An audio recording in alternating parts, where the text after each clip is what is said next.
कल परसों। Hello guys, यहाँ पर प्रैक्टिस चल रहा है सॉन्ग का। क्या हो रहा है? ये है ऋषि भैया।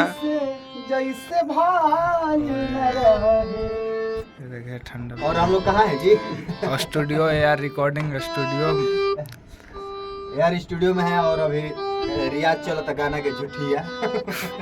और इधर चल रहा है, क्या चल रहा है ये बेचारे चाय पी गंगा के पानी जैसन हर प्यारी पानी। देखिए हर तोहरा से कइले पानी। और इधर लाइए और जो कैमरा कर रहे हैं उनको भी दिखाते हैं। ये देखिए ये झूला। लीजिए। हर की गंगा के पानी जैसे। क्या पी रहे हैं? पानी पी रहे हैं क्या स्प्राइट पी रहे हैं? स्प्राइट ही है। हर तोहरा से कइले बानी। सदत नहीं है भाई लोग। भरल बा। ओहो।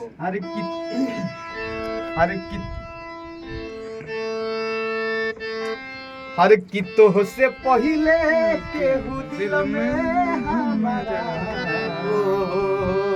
सुनाइल चाहे गइल रहे। आई प्यार कल परसों के कइल न रहे। अब भुला गइलू ऐसे जैसे भइल न रहे। ई प्यार कल